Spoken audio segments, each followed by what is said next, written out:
Aujourd'hui, nous allons voir les propriétés de l'argile.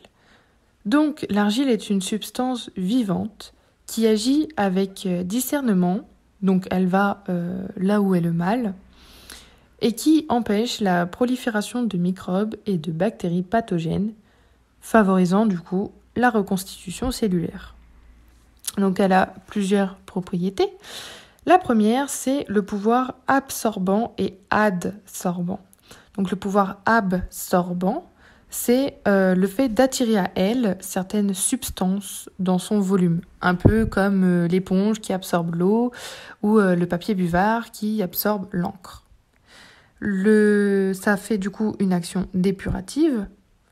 Et le pouvoir adsorbant, donc adsorption signifie fixation. L'argile fixe en fait l'élément indésirable avec ses feuillets ultramicroscopiques, donc sa structure, et le transporte pour l'éliminer. Donc la fixation des éléments se fait à 3 niveaux différents, donc dans les feuillets pour les ions simples, entre les feuillets pour les molécules plates ou petites, et à la périphérie des feuillets pour les macromolécules. Les argiles sont capables donc d'absorber des agents pathogènes comme des bactéries ou des virus, ou alors des toxines, des poisons et bien d'autres. C'est en fait un piège qui permet d'éliminer plus facilement les éléments toxiques, donc les toxines, et c'est aussi utilisé dans des produits de nettoyage. On a par exemple la terre de sommière. En deuxième propriété, on a le pouvoir purifiant et antiseptique. Donc l'argile, c'est un antiseptique actif.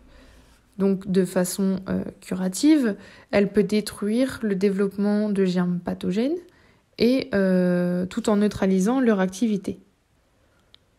Par voie interne, elle peut absorber des bactéries, des parasites, des acides organiques, des toxines et aussi les antibiotiques et autres médicaments. Par voie externe, cette fois-ci, elle peut éviter à une plaie de s'infecter. On l'utilise en cosmétique, donc pour les cheveux gras, pour faire des shampoings, des masques, ou en compresse pour les peaux à tendance acnéique, ou en masque d'ailleurs, pour absorber du coup les toxines et les impuretés. On peut l'utiliser aussi dans l'eau du robinet pour piéger certaines substances indésirables. En troisième propriété, on a la propriété antidouleur et anti-inflammatoire. Donc l'argile, elle peut être utilisée sur des brûlures simples parce qu'elle calme rapidement la douleur, elle évite la formation de cloques, elle favorise la reconstitution de la peau, et utilisée aussi sur les traumatismes, du style entorse, contusion, foulure. Parce que grâce à sa richesse en silice, ses propriétés anti-inflammatoires, elles vont être très intéressantes pour l'ossature, les articulations, les muscles, les tendons qui sont lésés ou enflammés, comme par exemple des tendinites, de l'arthrose, des rhumatismes, des entorses, et les muqueuses irritées aussi et enflammées, comme par exemple des gastrites, des colites, des sinusites, des gingivites, etc. En quatrième propriété, nous avons les propriétés cicatrisantes de la peau et des muqueuses. En fait, l'argile, c'est vraiment un véritable cicatrisant des plaies résistantes, parce qu'elle permet de stopper un saignement, donc ça c'est surtout les argiles kaolinites qui le font, tout en diminuant le temps de coagulation. Son action est régénérante, donc elle permet en fait aux cellules de la peau de se reconstituer rapidement. Et elle est utilisée sur les cicatrices, même les anciennes cicatrices. Pour par exemple les nourrissons ou les jeunes enfants, elle permettra d'apaiser les épidermes fragiles. En cinquième pouvoir, on a le pouvoir revitalisant. Donc c'est une des propriétés aussi de l'argile. Elle est présente dans de nombreux minéraux et oligo-éléments qui permettent du coup de relancer la fonction de certains organes, de reconstruire des globules rouges et dans tous les cas de déminéralisation, on peut aussi utiliser l'argile pour revitaliser le corps. Donc elle a une double action à ce niveau-là, donc préventive pour éviter les carences et curative pour reminéraliser les organismes. Par exemple, dans des retards de croissance, des problèmes ligamentaires, des suites de fractures, d'entorses, si on prend de l'argile par voie interne ou par voie locale externe, grâce à sa richesse en silice, on va pouvoir avoir une action efficace de guérison sur ces endroits qui sont lésés. Et donc, 6e et dernière propriété, c'est le pouvoir absorbant de la radioactivité. Donc apparemment, selon les différentes expériences qui ont été menées à ce sujet, l'argile est elle-même radioactive naturellement, mais elle piège les particules radioactives qu'elle trouve dans l'organisme et elle peut assurer une certaine protection de l'organisme atteint par des radiations ionisantes. C'est par exemple en Norvège que ça a été démontré.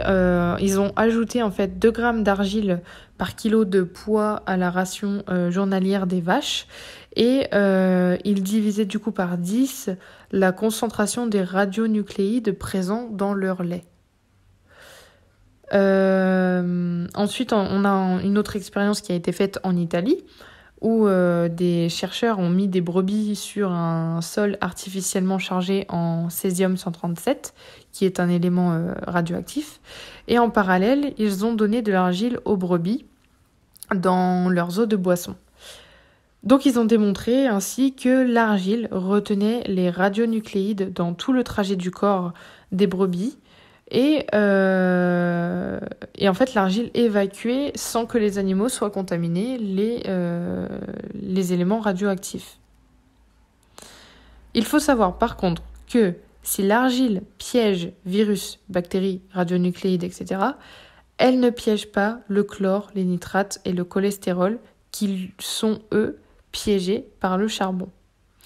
Cependant, elle est très efficace contre le mercure. Donc, pour résumer, l'argile peut traiter des troubles de santé parce qu'elle débarrasse le corps des toxines, des déchets qui vont encrasser l'organisme et diminuer ainsi la vitalité d'un individu. Elle limite, voire elles arrêtent la prolifération de germes pathogènes. Elle purifie, elle revitalise. Et donc l'argile peut très bien s'associer à une autre médecine douce comme la phytothérapie, la gémothérapie, l'aromathérapie, l'oligothérapie, etc. Et elle peut même être complémentaire d'un traitement médical. Par contre, il y a des précautions à suivre, des contre-indications. Donc on va voir les précautions d'emploi et les contre-indications de l'utilisation de l'argile. Donc on va voir pour la voie externe. Donc les cataplasmes sont à éviter à proximité ou sur les emplacements des pacemakers ou des stérilets. Parce que l'argile risque de perturber les influx électriques du pacemaker ou de déplacer le stérilet. Pour les personnes qui ont des varices, les cataplasmes doivent être fins. Ou alors on met des compresses argileuses, pas de cataplasmes épais. Ensuite, on a les cataplasmes d'argile sur les zones digestives, juste après les repas, qui sont interdits. Parce que ça peut enrayer la digestion, ça peut perturber la digestion. Donc en fait, on met des cataplasmes avant la digestion, donc avant les repas, et on les enlève surtout 1 heure avant les repas parce que ça a encore des effets sur la digestion. On évite l'application de cataplasmes sur la thyroïde, parce que la thyroïde, c'est une glande sensible et elle peut se dérégler très facilement. On évite d'appliquer des cataplasmes en différents endroits du corps en même temps, parce que sinon, en fait, on fatigue le corps, on le déminéralise trop. Donc, on va respecter un écart de 3 heures entre chaque cataplasme. Et une femme enceinte évitera d'appliquer des cataplasmes d'argile sur le bas-ventre pendant toute sa grossesse. Maintenant, pour la voie interne, il faut toujours prendre l'argile loin des repas. L'argile doit être prise aussi 2 heures après les prises médicamenteuses ou les prises de compléments alimentaires ou d'homéopathie, parce que sinon, en fait, elle va absorber ces médicaments, ces compléments alimentaires, et ça aura pas de... Enfin, ce que vous aurez pris pour vous soigner, ça aura pas d'effet au final, puisque l'argile va absorber ces substances actives et annuler l'effet du médicament ou du complément alimentaire. On évite aussi de prendre de l'argile et de l'huile de paraffine en même temps. Sinon, on a un risque d'occlusion intestinale. Donc, on va respecter un délai de 2 semaines entre la prise de paraffine et la prise d'argile. En même temps, on évite la prise d'huile alimentaire pendant la prise d'argile, ou du moins on la limite beaucoup. Et pour les personnes qui ont de l'hypertension, avec la prise d'argile, en fait, ça peut aggraver de manière passagère l'hypertension. Donc dans ces cas-là, on réduit la prise, et si on voit que ça persiste, on arrête complètement l'argile. Pour les personnes qui souffrent d'insuffisance rénale, on ne prend pas d'argile par voie interne. Parce que l'argile, en fait, elle fixe le potassium. Et du coup, ça peut entraîner une concentration trop faible de potassium dans le corps et entraîner des dysfonctionnements organiques graves. Donc on évite. On évite la prise d'argile et de charbon en même temps. On prend le charbon le matin, l'argile le soir. L'argile n'est pas conseillée par voie interne pendant la grossesse. C'est par principe de précaution parce qu'on ne sait pas vraiment ce que ça peut faire sur la grossesse. Donc en attente d'études qui confirment peut-être que c'est bien ou peut-être que c'est pas bien, on n'en prend pas. On ne joue pas avec le feu. L'argile est déconseillée aussi aux personnes qui souffrent de constipation chronique et aux personnes qui ont déjà eu une occlusion intestinale, parce que sinon ça va aggraver ce phénomène. Et pour les enfants, on réduit les quantités à ingérer de moitié pour les 10 à 16 ans, de 3/4 pour les 5 à 10 ans, et pour les tout petits, les bébés, jusqu'à 4 ans, on va mettre juste une petite pointe de couteau d'argile en cure. Et voilà, c'est fini pour cet épisode. Nous verrons dans le prochain épisode les différentes utilisations de l'argile, sachant que ça va être un gros morceau. Je pense que je vais faire comme j'ai fait là. Je vais le scinder en plusieurs petits épisodes parce que je trouve, après c'est tout à mon honneur et je vous laisse le loisir de me dire en commentaire ce que vous en pensez, mais je trouve que les petits formats de 15 minutes c'est plutôt pas mal parce que au-delà je trouve que ça fait vraiment beaucoup, que c'est long et personnellement je pense que je me lasserai. Donc à vous de me dire si vous aimez plutôt les petits formats 10 minutes, 15 minutes, ou est-ce que je peux pousser jusqu'à 30 minutes ? Dites-le moi en commentaire. Je suis preneuse de toute critique constructive. Sur ce, je vous souhaite une excellente journée mes petites loutres et prenez bien soin de vous.